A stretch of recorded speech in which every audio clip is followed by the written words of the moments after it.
త్వరలోనే కేంద్ర ప్రభుత్వంపై యుద్ధానికి కార్యాచరణ సిద్ధం చేస్తామని ముఖ్యమంత్రి రేవంత్ రెడ్డి స్పష్టం చేశారు. తెలంగాణకు కేంద్రం అన్యాయం చేస్తోందన్న ఆయన రాష్ట్రానికి న్యాయంగా రావాల్సిన నిధులపై పోరాడతామని స్పష్టం చేశారు. గాంధీ భవన్ లో జరిగిన యువజన కాంగ్రెస్ నేతల ప్రమాణ స్వీకార కార్యక్రమంలో పాల్గొన్న ముఖ్యమంత్రి రేవంత్ రెడ్డి ప్రజల్లో ఉన్న నాయకులకే పార్టీ పదవులు, ప్రభుత్వంలో చోటు లభిస్తుందన్నారు.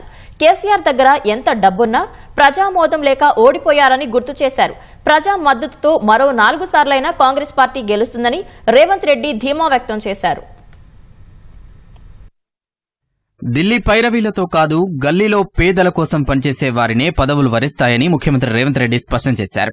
గాంధీ భవన్ లో యువజన కాంగ్రెస్ నేతల ప్రమాణ స్వీకార కార్యక్రమానికి ఆయన ముఖ్య అతిథిగా హాజరయ్యారు. ముఖ్యమంత్రి సమక్షంలో యువజన కాంగ్రెస్ రాష్ట్ర అధ్యక్షుడిగా జక్కిడి శివచరణ్ రెడ్డి ప్రమాణ స్వీకారం చేశారు. గతంలో మాదిరిగా డబ్బులతో ఎన్నికల్లో గెలిచే రోజులు పోయాయని, నిత్యం ప్రజల్లో ఉండే వారినే గెలుపు వరిస్తుందన్నారు. చంద్రబాబు, కేసీఆర్ సైతం యువజన కాంగ్రెస్ నుంచే రాజకీయాలు మొదలుపెట్టారని ముఖ్యమంత్రి రేవంత్ రెడ్డి గుర్తు చేశారు. కష్టపడకుండా నాయకుల చుట్టూతో తిరుగుతాం, నాయకులకు ఫ్లెక్సీలు కడతాం, కనపడుతున్నప్పుడు దండం పెడతాం, దండలేస్తామని ఎవరన్నా అనుకుంటే పదవులు మర్చిపోండి. మీరు దండం పెడితే నేను 2 సార్లు దండం పెడతా, కానీ పదవి మాత్రం ఇయ్య. ఢిల్లీ నుంచి కాదు, గల్లీ నుంచి రావాలి పైకి. ఢిల్లీ నుంచి పై నుంచి కిందకు వస్తే పదవులు వచ్చే కాలం పోయింది. గల్లీలో పేదల మధ్య ఉండి పేదల సమస్యల మీద కొట్లాడిన వాళ్ళకి తప్పకుండా అవకాశం ఉంటుంది. ఖానాపూర్ లో మనం ఒకరికి ఎమ్మెల్యే టికెట్ ఇచ్చిన వెడమ బొజ్జు అని ఇందిరమ్మ ఇంట్లో ఉండే ఒక యువకుడికి ఈ రోజు ఎమ్మెల్యే టికెట్ ఇస్తే ప్రజలు గెలిపించారు. పైసలు చూసి గెలిపియాలి, ప్రజా బలాన్ని చూసి ఎమ్మెల్యే గెలిపించారు. తుంగతుర్తిలో మందుల శామెల్ కావచ్చు, లేకపోతే షాద్ నగర్ లో ఈర్లపల్లి శంకర్ కావచ్చు. ఇట్లా చాలా మంది ఇప్పుడున్న ఎమ్మెల్యేలు ఈ ఎన్నికల్లో కేవలం డబ్బులతోనే ఎన్నికల్లో గెలిచినామని ఎవరన్నా చెప్పినా, ఎవరన్నా అనుకున్నా తప్పే. డబ్బులతోనే గెలిచేటట్టు ఉంటే చంద్రశేఖరరావు 100 సీట్లు గెలిచేటోడు. లారీల కొద్ది పైసలు ఉన్నాయి ఆయన దగ్గరనే కాదు, ఆయన కొడుకు దగ్గర, ఆయన బిడ్డ దగ్గర, ఆయన అల్లుని దగ్గర, ఆయన సటకు దగ్గర, అల్మారీల బీరువాలలో కాదు, లారీల నిండా రూపాయలు ఉన్నాయి. మరి వాళ్ళు సీట్లు ఎందుకు గెలవలేదు? కామారెడ్డిలో చంద్రశేఖరరావుని బండకేసి కొట్టిరు ప్రజలు. కాబట్టి ఇవాళ సొమ్ములతో ఎన్నికల్లో గెలుస్తామనే విధానాన్ని మర్చిపోండి. ప్రజలలో శ్రమ ఉంటే, ప్రజలతో ఉంటే ఎన్నికల్లో గెలిచే అవకాశం ఉంటుంది. గట్టిగా కొడతానని చెబుతున్న కేసీఆర్ ముందు ఆయన కుమారుడు, అల్లుడు, కుమార్తె అక్రమాలపై దృష్టి పెట్టాలంటూ సీఎం సూచించారు. నిన్నమని ఆయన అన్నాడు కేసీఆర్ గారు, నేను కొడితే గట్టి కొడతాను. నేమన్నా చెప్పిన అయ్యా ఏందయ్యా కొట్టనికి, అది ఫుల్లా ఆఫ్ గట్టి కొట్టనికి అన్నాడు.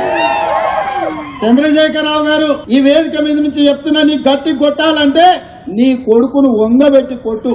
ఎందుకంటే ఆయన తిరుగుళ్ళు చూడు, అటు చేసే వ్యవహారాలు చూడు. నీ బిడ్డను 2 చప్పరి, ఎందుకంటే లిక్కర్ దందాలో ఉండి ఈయన నిన్ను ఓడించిందే కదా, ఆడ కేజ్రీవాల్ కూడా మింగేసింది. నీ అల్లుడు భూదందాలు చప్పరి, నీ అల్లుని పట్టుకుని 4 గట్టిగా కొట్టు. వాళ్ళను కొడుకుని కొట్టు, అల్లుని కొట్టు, బిడ్డని కొట్టు, సడ్డకుని కొడుకుని కొట్టు. గట్టి కాదు, కథ తీసుకొని కొట్టు.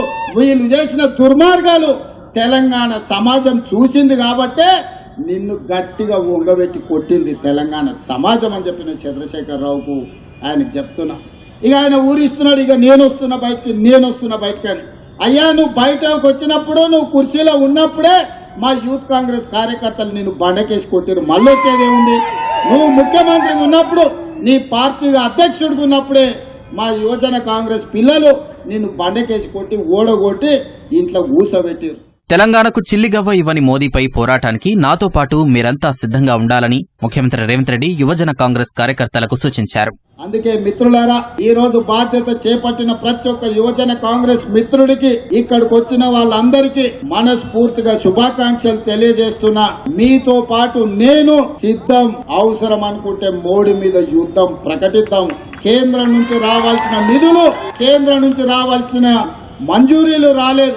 మనం మెట్రో రైలును ఎక్కడ పెట్టిండో, మన రీజనల్ రింగ్ రోడ్ ఎక్కడ పోయింది? ఇవాళ మూసీ రివర్ అభివృద్ధి కోసం ₹1 నిధులు ఇస్తలేడు. కిషన్ రెడ్డి గారు, బండి సంజయ్ గారు తెలంగాణ సమాజానికి సమాధానం చెప్పాలి. ఇవాళ మీరు మంత్రులై బుగ్గకారుల తిరుగుడు కాదు, తెలంగాణకి ఏం తెచ్చిండ్రో చెప్పులు. కేంద్రం నుంచి ప్రచారం చేయడానికి వస్తారంటే అమ్మో తెలంగాణకి ఏదో ఇచ్చిందని. ఏమి ఇచ్చిండ్రో? బీహార్ కి ఇచ్చిండ్రు, గుజరాత్ కి ఇచ్చిండ్రు, ఇతర రాష్ట్రాలకు ఇచ్చిండ్రు తప్ప తెలంగాణ పైసకు చిల్లి గవ్వ కూడా ఇవ్వాలి.